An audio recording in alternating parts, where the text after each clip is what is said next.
Second here. I think we're good to go. Okay. Alright. 1 second here. Move this over.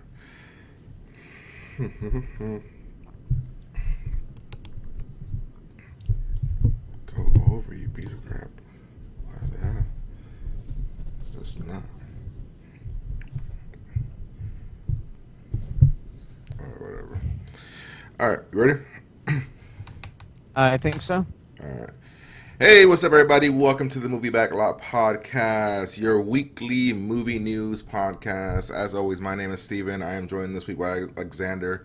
No Dylan this week. Alexander, how you doing?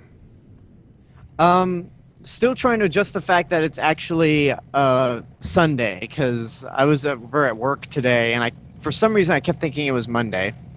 Oh, really? Interesting. Yeah. I don't know. I've been really tired today for some reason, and I haven't even done anything. I don't know. I'm just like, I'm out of it somehow.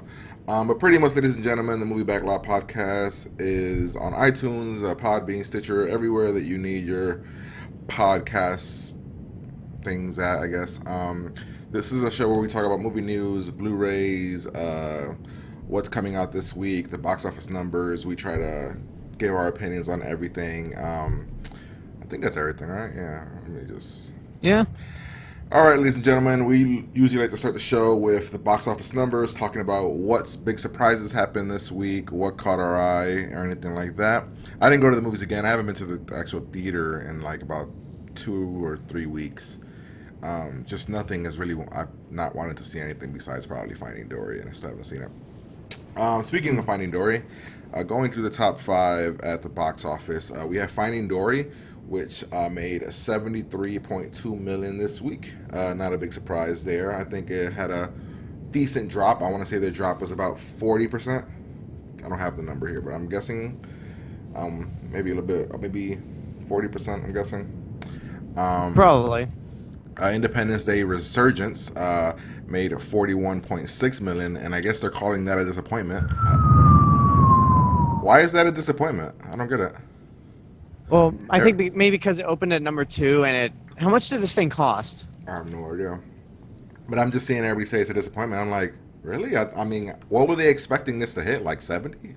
50? 60? Like, I don't know. Well, let's find out how much it cost, first of all. Give me a second here. Let me bring up Box Office Mojo here. It costs approximately $165 million. Ooh, and opening at number 2? What is it? Didn't it make like 100 overseas or something like that, though? I think I read that. Yeah, somewhere. but 100 million. Yeah, overseas. but domestically, it's I guess that's pretty bad. Let me round out the top 5 here. We got Central Intelligence with 18.3, The Shallows with 16.7, and Free State of Jones with 7.8. You actually went to the movies this weekend. I did not. So I did. Well, I mean, what do you have to say about any of these films and little quick sessions here that you have seen? Well, I think I already talked about Finding Dory. Independence Day, we've talked about Independence, the original one, a couple of times, and like it's basically for the 90s what Top Gun was for the 80s. This new one, Independence Day Resurgence, makes me understand what people who don't like the first Independence Day saw in that first movie. Yeah. Interesting. Like it's like walking. It's almost like walking in another man's shoes and watching the first Independence Day and going, "Wow, this sucks." So there's no chance in hell Dylan's gonna like that movie then, because he hates the first one. He doesn't like the first one. This one's more serious, and given that he likes bullshit like Transformers 4, then I'm sure he'll like it. Interesting. Yeah, so I didn't go see this. I have no interest in seeing this. I saw your review on your channel. I saw a lot of reviews. My consensus of what I've heard of the film is that it doesn't go full stupid. It takes itself serious way more times than it needs to, and the dialogue is god awful. Well, it is a Roland Emmerich movie. Yeah, he does suck. You know what's something interesting? people give Michael Bay more shit than Roland Emmerich, but Roland Emmerich is probably a worse, like a really, like a worse director than Michael Bay. No. I don't know. Roland Emmerich at the very least tries to. He at least tries to put some sort of heart and character into his movies. They don't always work out. I don't know because he has no good movies. Besides the first Independence Day, neither does Michael Bay. No, because Michael Bay has The Rock, and I thought 13 Hours was okay. The first Bad Boys was okay, and then Transformers, the first one was okay. Like Roland Emmerich to me has no good movies besides maybe the first Independence Day. Like 10,000 BC is garbage, 2012 is garbage. I mean, I think Michael Bay is more of a hack because. I mean, he's just like when you see those Transformers movies, it's like I don't give a fuck about this paycheck. Huh? At least Michael Bay gives us half-naked women and robots peeing on each other. That's always entertaining, right? That's not a compliment. That's more of a reason why he's worse. Huh? I guess so. Because whenever Michael Bay tries to put humor in his movies, it's always like. He always mostly tries to be offensive, and they're not funny. Huh? Like if you want to make a racist or somewhat offensive joke, you have to at least be funny, and because no one's gonna forgive you. Huh? When Roland Emmerich tries to do comedy, it's like, okay, this is dumb, but it's just it's just dumb. I'm not offended. Whatever. And then also, I don't even know what I was gonna say. I was gonna say special effects wise, you got to give it to Michael Bay and his team at least. We can give him that. No. He knows how to I will not give him that. He knows how to blow shit up really good, really well. Yeah, but he also But if you saw Transformers 4, you'd see how awful, like those pixelated Transformers look. Huh? Yeah, but I don't know. At times they looked okay. Did you see The Shallows? I'm not sure if you saw that movie. Did I see your review? No, I did not. I actually had no interest in seeing The Shallows because it was just another PG-13 shark movie. Which is actually getting pretty good reviews. It's got like around 70. that's making me like reconsider, but I just don't have the time. Now I'm not sure if the reviews are because we don't get good shark movies ever, and people are like, well, it's better than Sharknado or Piranha 2, you know what I mean? And that's why it's getting decent. It's not getting good reviews, but it's getting decent reviews, like around the 60 to 70. So I'm wondering if that's why. To me, the biggest surprise this week was actually the Free State of Jones. Not its box office numbers, but the fact that the movie sucks. like I am shocked that movie is as bad as people are saying it is. People are saying we had this like. It's funny, we had this conversation. I think Dylan jumped on me for saying, "Is everyone really looking forward to that movie?" And he's like, "Yes, people are looking forward to it." I was and then too. It comes out, and I was looking forward to it. Meow. Yeah, I guess it's like all I've been hearing from this movie is it's a 2-hour movie that should have been a 10-hour miniseries. That it just there's just so much information and you get lost because it's just like everything is being thrown at you and then it's directed poorly and was it Double Toasted to say that it was some of the worst editing they've ever seen this year? I feel like it was Double Toasted. I can't remember. Well, I mean, I think they said it about that and Batman vs Superman. Huh? Yeah, I think it was that thing. Yeah, I think it was that. And even Independence Day Resurgence had some shitty editing. It's like this must be the year of really shitty edited movies and sequels that nobody asked for. I mean, also in the shitty editing department is Fantastic Four. Well, that was last year. Oh yeah, I forgot. And that was probably the only one we can think of. But it's funny. This year we've had what have we had? Okay. Getting back to sequels nobody asked for, we had Snow White and the Huntsman, Huntsman, Winter's War, Alice Through the Looking Glass, and now Independence Day Resurgence. Yeah. 3 sequels that nobody asked for, and they're all doing very poorly. I mean, the Teenage Mutant Ninja Turtles sequel didn't do well either, if we're being honest, money-wise. True, but... that one makes sense, though, but I'm just saying money-wise, it's not what they expected it. Right, but the reason I didn't put up Teenage Mutant Ninja Turtles is because that one came out 2 years after the last one. Snow White, Huntsman came out like 4 years after people stopped caring about that first movie. Alice Through the Looking Glass came out 6 years after people turned on the original. And then Independence Day Resurgence came out 20 years too late. Huh? When did Now You See Me come out? Do you remember? Oh, Now You See Me came out. Was that around 3 years ago? Yeah, 3 years ago, 2013. Yeah, because that's another sequel people didn't give two shits about either. All right, well, I guess that's the box office. Nothing else that surprising on here. The Conjuring was at number 6, made 7 million.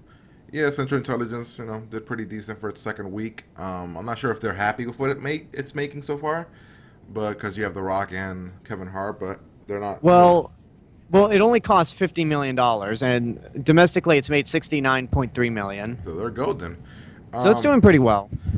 All right, so before we get over to the news, let's talk about what's coming out this week. Yeah, for 4th of July weekend.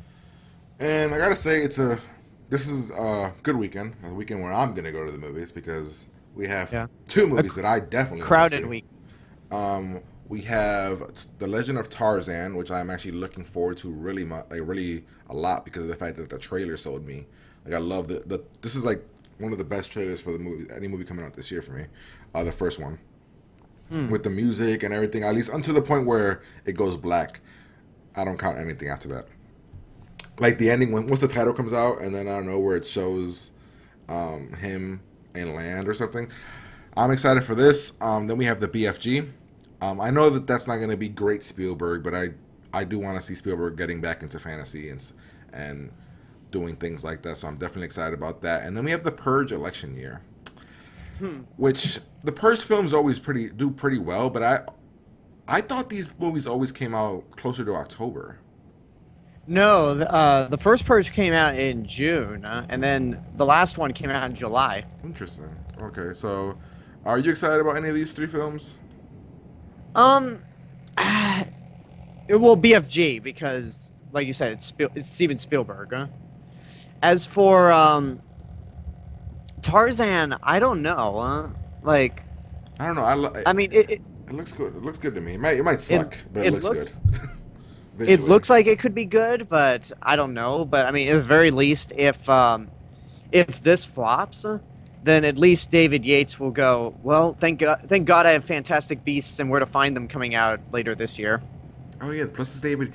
It's just that cast plus David Yates plus I actually love Tarzan, like the Disney one. Yeah.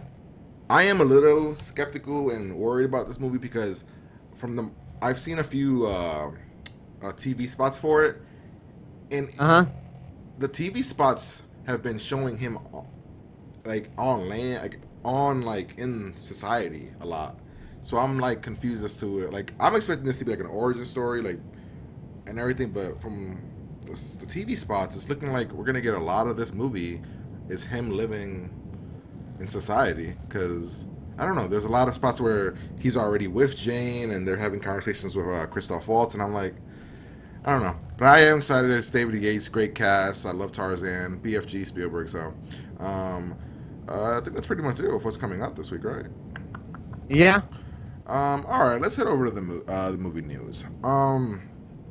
So there's not too much major stuff that happened this week, but there's a lot of there's a lot of stories, and some of them may be bigger than others, but we'll see.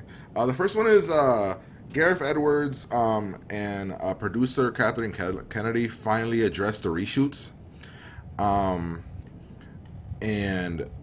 So where the hell is it?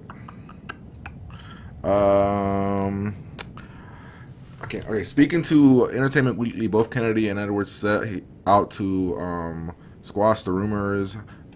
Edwards said, "I mean, it's always part of the plan to do reshoots. We always knew we were coming back somewhere to do stuff.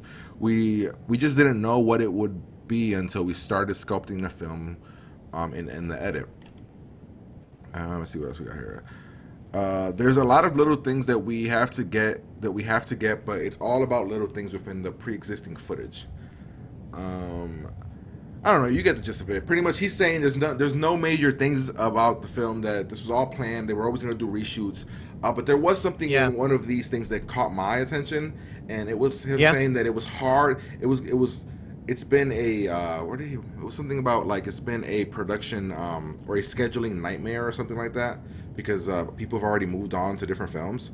And I found that to be very weird, because if it was already scheduled to do the reshoots, Why is it that it's not a nightmare for them to have these scheduling conflicts? Here Well, it says here it's a bit of a logistical nightmare.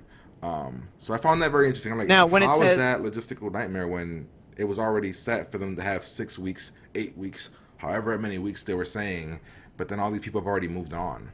It's interesting to me. now when he says people moved on, does he mean the actors? Oh no, I mean the way that they put it, he just says, obviously you got to work around everyone's schedule and everyone's on different films all around the world, and so it's a bit of a logistical nightmare. That's why I think Yeah. it's been blown out of proportion. So Well, I think he doesn't get specific with it. Neither does Kennedy in her statement. But I think there's more to what they're reshooting than they expected. What was the percentage? The rumor came out it was like 40% of the film was being reshot. I think it's yeah, which closer to 40 and less to the just what do you say here? no. Well, What do you say here? He said small. Where did he put it? I just read well, it. The small. Oh, the small changes he was saying. I think it's more than just the small changes. They're adding Darth Vader okay. according to rumors. They're bringing back a lot of the actors according to rumors. These are all rumors, of course, but Well, no, Darth Vader's confirmed, and yeah. But so I is mean, James like, Earl Jones. I mean that they're adding. According to the rumors, they were adding more Vader, Right. which is Well, never a bad well, thing. here's the thing. Like, 40% is almost half the movie. You can't shoot half the movie. You can't reshoot almost half the movie and expect it to be done in August, which is their projected finish thing. Because I can't remember which episode of my own show was it where I talked about this, but I think it was Entertainment Weekly that released like a whole list of like what's true about Rogue One reshoots and what's not. And this is like info they got from Disney. Yeah? And I thought after they released that, people would just be like, okay, there's your answer for what's going on. But apparently we're still talking about these Rogue One reshoots. I don't think I think the movie is. I just think that it's bigger than Disney's making it out to be. Like a lot bigger. I d- Not these small reshoots. You don't bring in two other directors. Add say you're like say you're adding in new writing to it, like, and you're not bringing in small directors. You're bringing in like big name directors to help you. Like that's just weird to me. Well, wait, no, that was proven to be bullshit. Huh?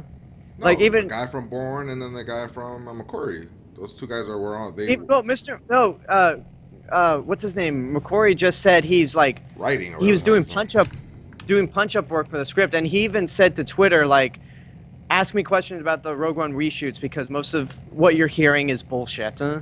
I don't know. I just So like if it comes straight from Disney, they're the ones who like that's the source to believe, not yeah, page but 6, not Disney's Latino review. Disney's also the source that's more likely to tell you the good part of it and not the bad, because it's there. You know, they don't want to look bad. They're going to tell you the good. Like, oh, it's not as bad as it looks. We're just doing small things. We're But still, we forgot a tree in the background and we wanted to reshoot that entire scene for that one tree. Like they're going to give you the good. I just don't. I just think it's more than it's not. I don't think it is. I think they're changing the tone. I think they're doing a lot of No, stuff. Not to doubt- make. I guarantee this movie's not going to be dark. Not. Well, no. If you change the tone and shoot 40% of the movie, like you might as well just change the entire movie, and you can't do that in the amount of time that their reshoots are having. So, I mean, first of all, I just want to say fuck you, Page 6, for starting all this nonsense. You're a gossip website. Stop. Leave the actual news, movie news, to stuff like Entertainment Weekly, The Hollywood Reporter, or Variety. Just stop spreading bullshit for something that you're not good at. So nothing about. There's my rant. So nothing about like Edward's quotes or Kennedy's quotes. Like you buy what they're saying. You buy it. Yeah. I mean, I hope you're right, but like, I mean, when we first talked about this a while ago, I was like, oh my god, we're gonna get something close to Saving Private Ryan in Star Wars. I mean, like, you know, nothing too graphic, but I'm like, that'd be awesome. But then there was all these rumors saying that it was too dark, this is coming from the screening held by for the producers or whatever the higher There was no screening. No, yeah, well, there was the executive They, screening. no, they don't show. They don't do any kind of screening for Star Wars movies. Like Disney even said, we don't. And besides, like, to have a like advanced screening in May when these stories were announced, like, how do you have a screening for a movie that's supposed to come out in December in May when it's not So- even gone through editing? Huh? So you don't even believe that the screenings for like the higher ups at Disney and Lucasfilms was even like a thing? You don't believe that either? No, I would almost guarantee you that it was like not true. Huh? So Man. See, I wish I like believed you, like believe what you're saying, but I'm just so worried because I was more excited for this one than I was for Star Wars Force Awakens. Shit. well, because I'm reading all of the stuff that like the respectable news sources say, like Entertainment Weekly, and their whole list of what's true about Rogue One and what's not, and they're reliable enough. So, like, I'm willing to believe like the higher ups I just when it comes to movie news. I don't know. I've just never heard of that many. Like, I guess I've never heard of two other directors being on board of a film. And yeah, one is said to be doing for the writing, and then the other is just there for some other reason. The guy from Bourne. I'm just like, that's just weird to me. But I guess we'll see. I mean, hopefully it's better than. I mean, hopefully it's amazing. I want it to be great. I hope, and if they are doing reshoots, you can reshoot this entire movie, and I wouldn't care as long as it's amazing. Like I would not care. Right. Like if you're But, adding I mean, more, like if you're adding Vader, like you know what I said. I want some of these regular good guys to go up against Vader and get their ass kicked. That's what I want to see. So if you're adding Vader and adding more amazing parts for Vader, or maybe like more story, like I want all that. I want this movie to be 2.5 hours of greatness. If that's what we're getting with these reshoots, I can give two shits about like if it's like what the reshoots were. I just want it to be good. I'm just All right. I just don't want the Josh Trank situation. You know what I mean? Because I like Gareth Edwards. I like Monster. I doubt it. I doubt we'll have that. I doubt it too. All right, since we're staying, I mean, did you hear about Spielberg when he's promoting the BFG and he said that he would never direct a Star Wars film? Yeah, I did. Did you find that weird? No.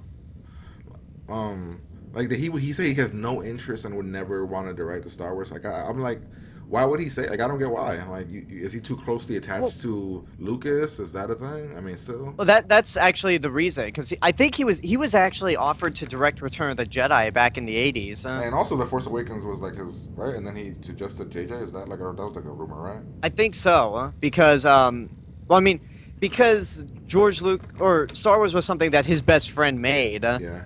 I think it would be a daunting task for him to take on something that his friend created and not him. But not even because like Indiana. a spin like one of the standalones would be pretty cool. Yeah, I think a Spielberg Star Wars movie would be cool, but I don't know. I mean, I can't blame him. I mean, and although there was a deleted there was a deleted scene in Revenge of the Sith that was basically an extended Utapau chase between Obi-Wan and General Grievous that he directed. He directed that one scene, or one deleted scene, and that's pretty much any involvement that Spielberg's had with Star Wars. Yeah, I mean, I guess what you're saying is right. Like, it was like it's one of his best friends. I guess, like, you know, like I guess it makes sense. I mean, he like you mentioned, he was supposed to do the Phantom. Also, like, wasn't he like approached for the Phantom Menace at one point? I think we had a story like that too, and he said no, it would be best if Lucas did it. So I guess it makes sense. His best friend's franchise, he doesn't want to be a part of it. Which I mean, which kind of feeds into this next story. Steven Spielberg said he's going to be removing most of himself out of Ready Player One. So if me being a huge movie fan and loving Spielberg and that being one of my favorite books of all time, that bothers me. I get it. I understand. He said he's not removing everything of his. So, you know, we're going to get he said he's keeping the DeLorean and a few other smaller things. So, you know, he's not taking he can't take E.T. out of the damn thing. Like, that'd be weird. Like, you know, but he said he's going to take out a lot of a lot of Spielberg's movies are in that book. Like a lot of them. Okay. It's all about it's built on the 80s thing, and Spielberg was big in the 80s. But I guess for Spielberg, he might just feel weird about directing a movie that's based on a book that has to do with like a lot of your movies. I guess that's probably weird for him, and he doesn't want to get too meta with it. But yeah, he's gonna be removing a lot of himself out of this. So I'm assuming maybe the things that he mostly produced, and because he produced a lot of things. I mean, the Indiana Jones, the E.T.s, the Back to the Futures, the Gremlins, the Goonies. I mean, he's gonna have to take out a lot if he's going to take out most of it. Yeah. So I get it, but somebody that loves the book, it bothers me because it's part of the quizzes and like the challenges in the world and how things get like solved. So it does bother me, but I guess I kind of understand. But I would have loved to have seen how he would have handled Jaws. Like, well, Jaws was '70s, but whatever. But still, I don't know. What did you think? Do you think he should take himself out of there? Or does it bother you either way? He mentioned I think he mentioned in the article also that he said that luckily, if I take all of my work out of the '80s were still awesome. So, Well, I mean, he has other like '80s things he can put in. Like, I mean, like he could still put in like something like Terminator or Aliens, but Star Wars, I guess. yeah. But I didn't read Ready Player One, so I don't come from that background of loving the book. So I think maybe this is probably the best thing because if somebody who didn't read the book and is not familiar with Ready Player One were to see this movie, and there are a whole bunch of references to Steven Spielberg, they'd be irritated and go, Look at this "Oh, pretentious look at-" douche. Exactly. Like you remember when Michael Bay put up a Bad Boys 2 poster in Transformers 2? Oh my god. Or when I didn't know that. yeah, or when in the first Transformers when this like douchebag kid's holding a video camera filming the Autobots arriving on Earth, he says, "This is a million times better than Armageddon, I swear to God." Yeah, I remember. So that. you don't want part. that situation. No, but it's more like it's quiz. I mean, it's a game. I don't know. I guess like I'm gonna be curious to see what he replaces it with because everybody knows Spielberg movies from the '80s. Like, you know his movies, so therefore you're more likely to get his references. So you are gonna have to replace it with Aliens and Terminator, like bigger movies equally as big in the '80s. But then again, those movies aren't kid movies. You know what I mean? Those weren't kid movies. That's true, but I think kids watch them. Oh yeah, anyway. no, I guess I mean, the whole point is that this is a future. Like, the point of the book is that it's set in like way in the future, and everything beyond like the '90s and up got destroyed. Right. So it's literally '80s and down. So Okay. I mean, I don't know. I can see your point where because you say like the Spielberg references were originally part of the book, so you're basically making a change to the book that is somewhat key. But I like your whole thing about replacing with Aliens or Terminator. That could be pretty cool. Yeah, like he could still do like references to other like Ghostbusters even. Oh, Ghostbusters! Hell yes. Yeah, you're right. I mean, maybe that's what he's gonna do. Maybe he's gonna wait. How does it work in Hollywood? Like, is he allowed to like? Is he allowed to mention things from other studios?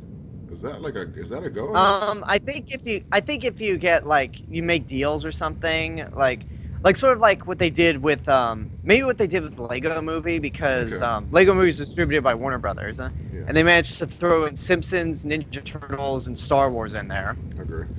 All right, moving on here. So Alex, I don't know if you know about this, but there's this amazing movie coming out to theaters, right? And it's called rated R version of Batman v Superman. It's called Batman v Superman: Dawn of Justice, director's cut or extended cut, or whatever the hell. Ultimate edition. Yes, it's coming to theaters for one day, and luckily for you, it's going to San Francisco, but it's not coming anywhere near me. So sad news for me. Well, San Francisco is like 4 hours. It's like 7.5 hours away from me. Yeah. It's worth the drive, Alex. It's to see BVS, man. It's worth the drive. What's the date? Let me see here. June 27th. Oh, that's tomorrow. Oh, that's tomorrow. Yeah, let's see. I don't think anybody cares about this. Let's see. What are my options here? Drive 7.5 hours to see the R-rated edition of a movie that I despise, or go to Hogwarts School of Witchcraft and Wizardry and earn a paycheck. It's an answer. It answers itself, man. Yeah, go to Hogwarts and earn a paycheck doing it. Well, yeah. So this thing's coming back to do this for one day. The 182-minute long Ultimate Edition cut. I guess people were excited, and I saw people talking about it. I'm like, okay. I have no interest in seeing this in theaters. I will watch the cut and I will actually I won't even watch it right away. I will hear what people's review of it is first, and then I will go watch it if it's good or not. If it's like, Okay, it doesn't fix anything, then I am not wasting almost 3 hours in the shit. Well, I mean, before Warner Brothers pressured him, the cinematographer said, "Look, it's not going to change your mind." All right then. So I might have I'll look at the deleted scenes on YouTube. That's what I do. Okay, I have one question. Does the list of theaters say it's playing anywhere near in Oregon? Oh shit! I just got off. Give me a second. I assume Dylan is going to be first in line to see it. Actually, I would. Oh man, I wish that I was. I would so ask him. He'd probably be like, you know it. Let's see if I can find it here. I lost it. Got it. Here it goes. Anywhere near Oregon, Chicago. Nope. Says Burbank, San Francisco, Washington, Phoenix, Philadelphia, 2 theaters in New York, Hollywood, Houston, Columbus, and Austin. So yep, that's where it's going. Okay. You okay? Well, hold up. You said it's playing in Burbank. Yeah, this thing is not in and Hollywood. It's in alphabetical order. Not even. It's in no order. It just has everything here. So yeah, it's in Burbank, which is in California. It's in Hollywood, and it's also in San Francisco. So 3 places over there. I love how you it's playing in 2 cities that one city I live in, another city that's very close by, and yet you decide to pick San Francisco. Dude, as like I didn't see Burbank. I didn't see Burbank there. I saw fucking San Francisco and Washington, and I was like, okay. I don't get why this is just poorly laid out, but nonetheless, you ain't gonna see this anyway. This can be. No. They could pay you $10 to watch this movie, and you wouldn't go. Would you go? I mean, if it's a free movie, like I wouldn't complain. Like I went to see. I saw Hitman Agent 47 in theaters, and that was because it was free movie because it was a press screening. You're talking about greatness right there. All right, moving on. You're our Universal Monsters guy. Did you hear the story about The Rock being the Wolfman? Mm-hmm. According to Deadline, there are rumors surrounding the reboot of the Wolfman, and the Universal is eyeing Dwayne "The Rock" Johnson because he's not in enough shit to be in this film. Yeah, we need him in more shit. Me, not being the Universal movie guy, like Universal Monster movie guy, I like them. I don't want him to be in this. He does not. When I think of the Wolfman old school, he's not what I imagine. Is he what you imagine? No, actually. Well, first of all, before I voice my opinion, what do you imagine when you think of the Wolfman? Well, I mean, I thought honestly the perfect Wolfman look-wise was Benicio del Toro. Was that who was the Wolfman? Or not? Yeah, in the remake. His look and the way that his demeanor, I was like, I thought that was a perfect casting. That movie isn't good, but I thought he was good. I thought he looked the part. I don't know, just a manly looking man. Like even I could imagine Gerard Butler if he was a better actor and didn't pick shit movies. You know what I mean? Like look wise. But when you throw in The Rock in this thing, and then you already have Tom Cruise in the Mummy one, I'm like, oh, they're trying to make an action franchise, like action universe. Which they kind of did with the Brendan Fraser Mummy series. But when you think Wolfman, you don't think action. When you cast The Rock, you think action. Like when I think the Wolfman, I think kind of a hybrid thriller horror film, which is even what that crappier Wolfman with Benicio del Toro was. That movie had problems, but the tone wasn't. I mean, the tone wasn't one of them. I liked the tone of that movie. It was the script and the story. But that's what I want to see. But now you're telling me you've got Johnny Depp playing the Invisible Man. You've got wait, whoa! Is that actually true? I thought that was true. That's what I was. That okay, not, for someone. Did we not cover that story?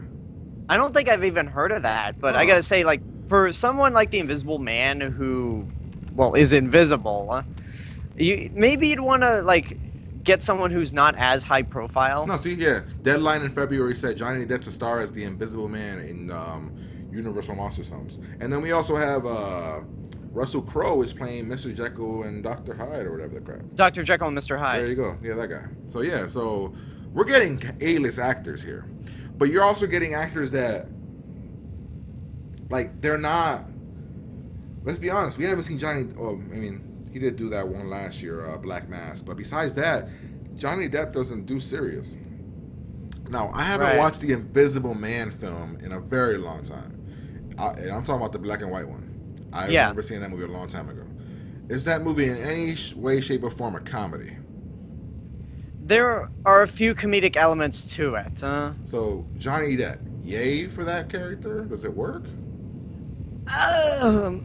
Maybe, but since the Invisible Man spends most of his time being invisible, maybe like do a talent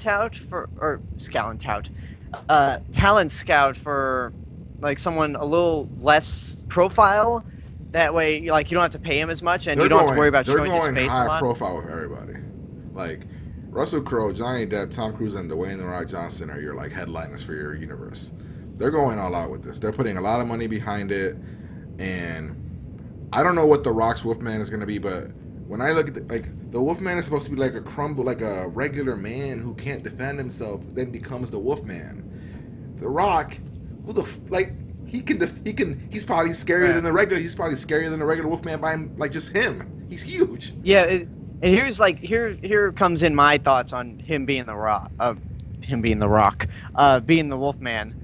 I would prefer somebody like who's playing the character of the Wolfman to be sort of scrawny and like unexpected. You know, Michael Cera would probably be better off than The Rock. I guess, but it's like if you cast The Rock and the villagers are like starting to wonder like who's responsible for this, and like they're gonna go to the biggest dude out there. Right? Well, like it's no secret. There's this man that lives up the hill that can bench press a car. I think we start with him. Like, I don't know. Like, it's just plus like maybe they're trying to save money on the special effects budget, and they're like, well, The Rock could just put on a fursuit and Wolfman. Like, I don't know. I'm excited to see what this reboot is going to be. We're going to start with the Mummy, and then I think the Invisible Man and Dr. Jekyll, or is that which one? Dr. Jekyll and Mr. Hyde are going to be both in the Mummy, but before they become what they are. That's what I was hearing. That could, like, rumors. That was the rumors back in February or in a couple months ago, where they said that that's how they were going to introduce. They were going to introduce characters through their other movies, then spin them off into other movies. So be interesting. All right, let's see what else we got here. We were talking about the amazing Transformers franchise. Did you see that amazing new robot that they announced called Squeak? It's their answer for BB-8. They're like, well, we got a cute robot too. This one's a Vespa. Scary Transformer Vespa. Yay. No? You know, the more I acknowledge that this new Transformers movie doesn't exist, I feel like the more I'll be better off in life. So I'm just going to say they're not making a Transformers 5. I'm confused, though. I think I saw most of the last Transformers movie. 4? Yeah. Like, why are we introducing new characters in this one when the people from the old one aren't dead? Because stupidity. Because, like, there was like 5 new characters in the last. It was like several new characters in the last one. Why are we introducing? I think they cast 3 new main characters in this one. Like the new Spanish girl from Nickelodeon to bring in the kiddies. We're bringing in. I'm hoping this isn't true, but she's also in here to really prove that Michael Bay's starting to turn into a pedophile because she's underage. I remember when that happened. I was like, guys, Michael Bay's not trying to bang her because she's 15, and then you guys are all like, well, I mean, we don't know. Like, it's weird. Well, in the last movie, the girl from the last Airbender, she was just 17. She was legal, buddy. Michael Bay. The actress was 19, the character was 17, so nah, it got really awkward. I don't know. I mean, it's cool, Hispanic girl from Nickelodeon getting her shot, but she's a Spanish girl from Nickelodeon, so clearly acting is not something you need here. And your new robot squeaks. Then you announce the sequels for the next ones, and Bumblebee is the main star of the next one. Fuck, I don't know. Again, the less you acknowledge that these things exist, the better you'll do in life. Huh? All right, so Which is what I'm gonna. Because if people listen to my movie news show, I make it very clear that any bit of news that comes out of Transformers 5, I'm not talking about. I'm going to pretend that movie doesn't exist, and I will not see it. All right, so where should we go here? We have a couple stories. Bryan Cranston is Zordon in the Power Rangers movie, and they showed off a new poster. The poster looks actually really cool. Zordon is like the guy that the Power Rangers talk to. You've seen the Power Rangers, right? Back in the day? A little bit, yeah. I mean, I was a huge Power Rangers fan. Big one back in the day. I mean, first couple seasons, but I don't... Bryan Cranston isn't the person I, like, picture. Except, you know, Zordon was bald, and then Bryan Cranston is bald, so I'm like, hey, but other than that, I don't see it. You are getting a heavy hitter and an actor. Bryan Cranston's a great actor. You have Elizabeth Banks. So the good thing is you are surrounding your younger actors who are lesser known, really all of them, with good actors. Yeah. So that's a good thing. I don't know. I mean, it's interesting. Bryan Cranston talks about that he has connection to the old Power Rangers. I guess the original.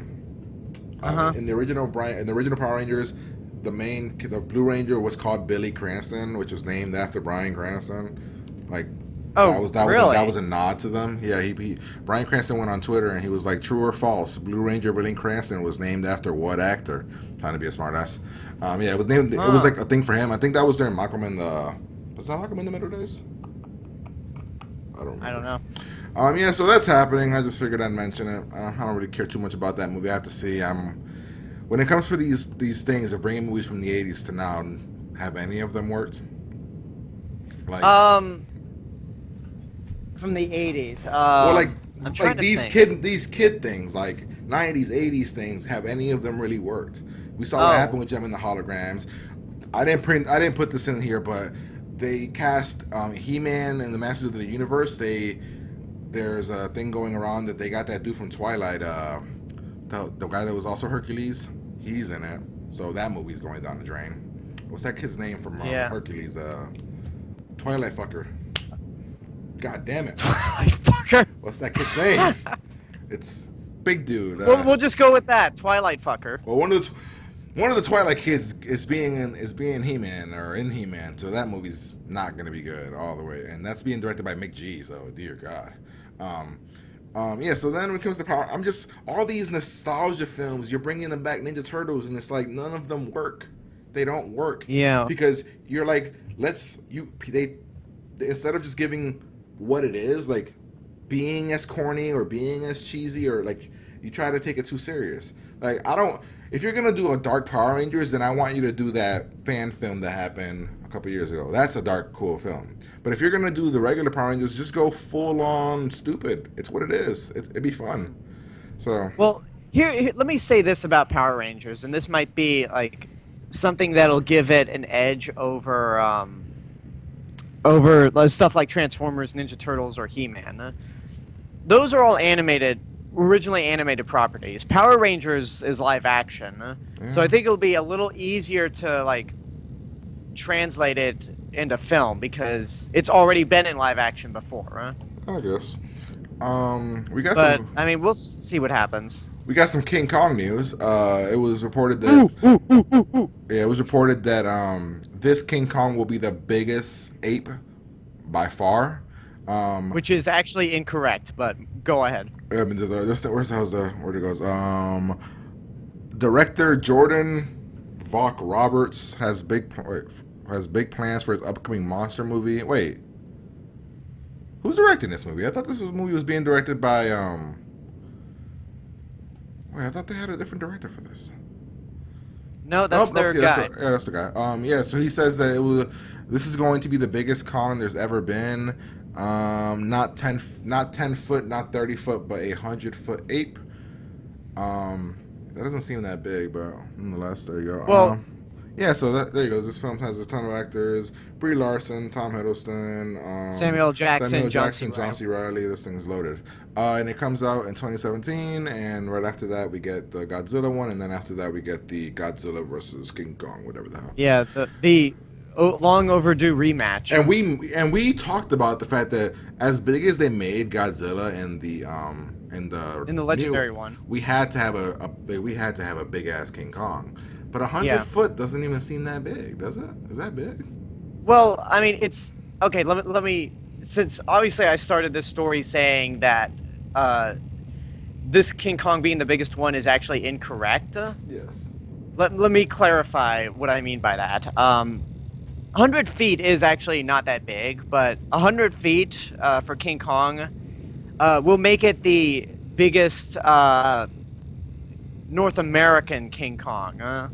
Because if you really want to get technical, the biggest King Kong was the 1962 one in the original King Kong versus Godzilla, which stood at 147 feet. Okay, good. Look at you with the numbers. But that Godzilla was like 147 feet as well. So this new Godzilla is around 300 feet. Wait, what? But he's gonna kill this guy. But here's something that I mentioned in my podcast that hasn't gone up yet, but it'll be up tomorrow at the time we're recording this. I said that I think there was a story where they said that this new King Kong is actually going to be set in the 70s. So if they are sticking with that, it'll still take a long time. It'll still be like, it'll probably give like time for this King Kong to grow. Interesting. So he can probably like match up to Godzilla, and plus, if he moves the way the Peter Jackson Kong does, then it's gonna be a really tough fight for both sides. So I mean, biggest we get for this guy is maybe $150, $170 probably if he keeps growing. I don't think they're not gonna make them equal size or anything, but I mean that's cool. I mean. We needed something. I mean, that means that there's no way that they can do that whole tower thing again, the Empire State Building thing. Because if he's like 200 feet or whatever, he'll be bigger than the damn thing. He'll be able to just go like this. Yeah. Well, plus, like this new movie has obviously indicated that's not going to be a remake of the original King Kong because they're setting up for him to fight Godzilla. So I think. I mean, honestly, because we've had two, like, new interpretations of King Kong where they've recreated the iconic climbing up the Empire State Building, or in the case of the 70s one, the World Trade Center. Mm-hmm. I'd like to see a different King Kong movie, yeah? Interesting. I mean, I'm in the same. I mean, I'm in the same boat. I think the King Kong we had with Peter Jackson was actually not that bad. I think it had some small parts that were bad, but I think overall it was a good movie. Yeah, I actually rewatched it at random a couple of days ago, and I was thinking to myself, okay, maybe like I haven't seen it since like in 8 or 10 years, so maybe my opinion of it has changed. Where it's like I'll admire the special effects, but everything else like will be just kind of especially the casting of Jack Black. Did it hold up? But surprisingly, yeah, I still really like. I would say that even though the original King Kong's not a horror movie technically, I would say like if you want to remake a monster movie, Peter Jackson's King Kong and John Carpenter's The Thing are the prime examples on how to do that. What's Peter Jackson working on now? He's been gone for a while. Well, the last thing he did was the Hobbit trilogy, yeah? Yeah, but I mean, before that he did The Lovely Bones, right? Yeah, in between King Kong and The Hobbit, he did The Lovely Bones. And the Hobbit film, the last one came out 2 years ago? 2 years ago. Oh, so I guess it's not that long, but didn't he film those all together? He did, just like with the Lord of the Rings trilogy. Yeah, so he doesn't like to work. Like, he's not like Spielberg. Like, Spielberg works all the goddamn time. Okay, here's... He's more like James Cameron than anything else, I guess. So here's what it said. I mean, I have his Wikipedia page up, but I think it doesn't really list what he's doing next. I don't think he's got anything. I think he's just I mean, sitting back, relaxing. originally, like he and Spielberg were working together on Tintin, where Spielberg was going to direct the first one, and then he was going to direct the second one. Where the hell's part 2? Well, I don't think that's actually happening anymore. Is it because they didn't make that much money? Yeah, which is a shame. I like Tintin. I thought it was really good, the first one. I did too. All right, moving on here. So Nomi Pace is coming back for Alien Covenant. So that rumors about her not being in it were false. She is somehow in it. Gonna be interesting to see how that plays out. Yeah.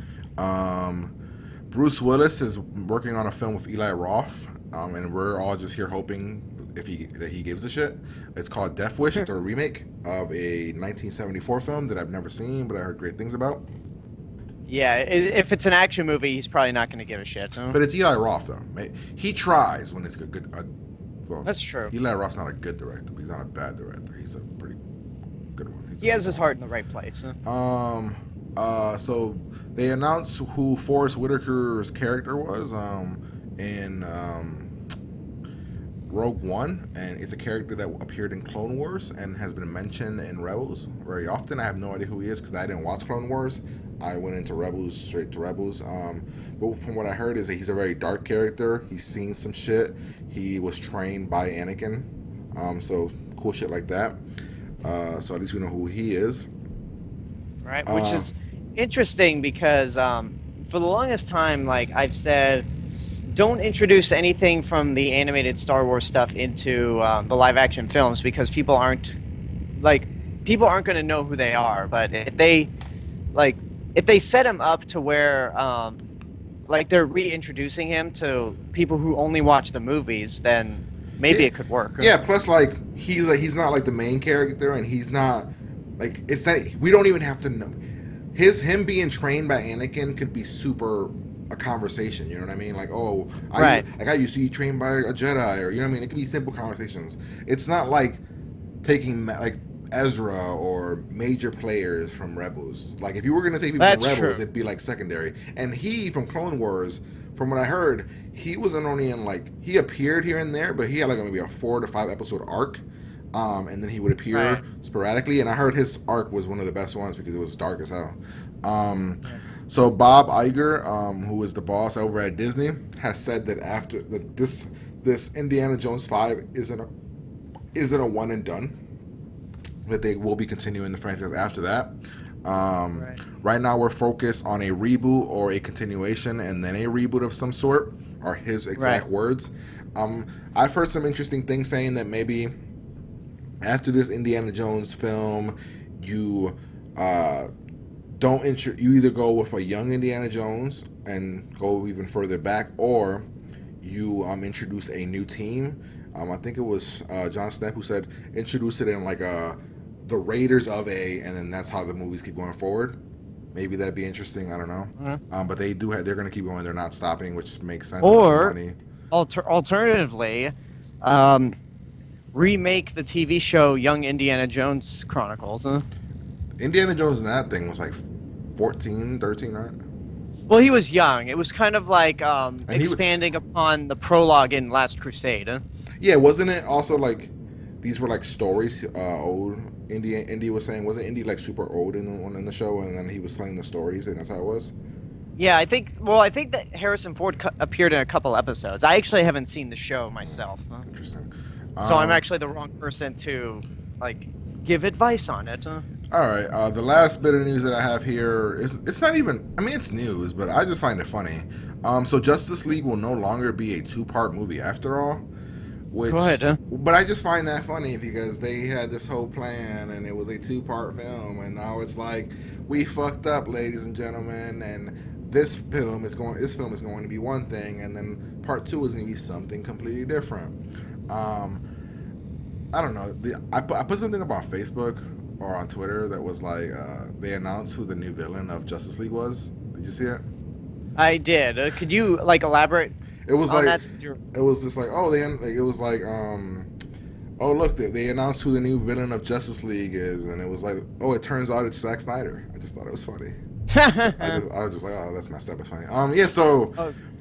I don't know. I'm hearing speculations that the Flash right now is the standout during throughout the script and like whatever the shoots, whatever they're shooting and everything. That he is the standout character. People are saying that he will be what saves this universe. He's gonna bring the fun. He's gonna bring the excitement. Saves the universe in more ways than one. Yeah, saves it in the film and in real life. So yeah, so that's all I got for news. Not like I said, not a lot. There was a lot of small things, but nothing real major that we were gonna have too many big conversations about. But if you don't have anything else, I guess we can move on to Blu-ray and see what's happening over there. Okay, well, luckily I have my tabs open from the show I did last night, so I still have the Blu-ray section up. Wait, let me get there over here. Let me scroll down to it. I remember there There's nothing here. there not being a whole lot to talk about. Yep, there's Wait a nothing. minute. There's Oh nothing. no, I'm on the July page. Never mind. Nope, there's nothing here.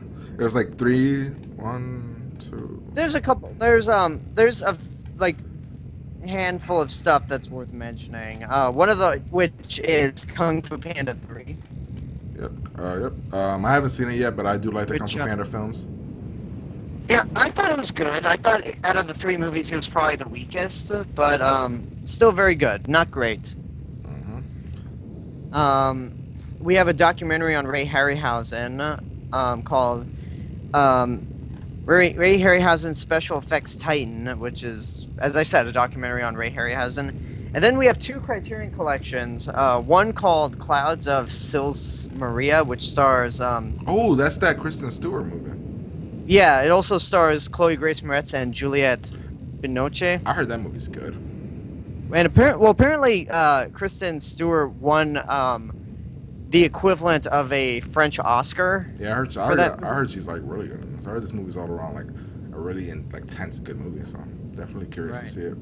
And then the other movie from the Criterion Collection is Doctor Strangelove and How I Learned to Stop Worrying and Love the Bomb, which is one of Stanley Kubrick's finest movies. Like, I think it was the start of true Stanley Kubrick, where like he started to create his own identity. We also have Whiskey Tango Foxtrot as well. Yeah, which stars Tina Fey. We were talking about Bruce Willis. Bruce Willis, like every couple weeks, has a straight-to-DVD movie. Like, is he the new Nicolas Cage? Like, I think he's the bald Nicolas Cage because I'm constantly seeing these movies that I've never heard of. This one stars Zach Morris from Saved by the Bell. Like, I'm saying, like, that's who his co-lead is. Like, I'm just saying. Wow. Well, I mean, I think Bruce Willis is the bald and boring Nicolas Cage because Yeah. Nicolas Cage has like weird hair and He gives is you- usually over the top. and he gives you something. Yeah. Bruce Willis just shows up, gets paid, and then does nothing. Like, he's just boring. Yeah, I agree. Yeah. Yeah, so I mean, unless there's a Wes Anderson or Ryan Johnson to direct him, then Bruce Willis is just gonna sleepwalk through a movie. yeah, so that brings us to the end of the show, ladies and gentlemen. Hopefully you guys enjoyed it. Make sure you check us out, Movie Backlot Podcast. Alexander, you have a ton of stuff that you constantly put up. What have you put up lately that people can go check out?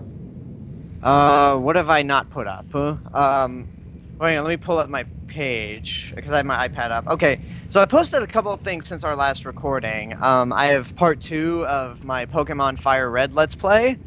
I have part 3 coming up on Thursday because I'm doing a little switch in schedules. I also have a review up for Aliens, the James Cameron movie, Independence Day Resurgence, and Raiders, the story of the greatest fan film ever made, which is a documentary on this shot-for-shot remake of Raiders of the Lost Ark made by kids in the 80s.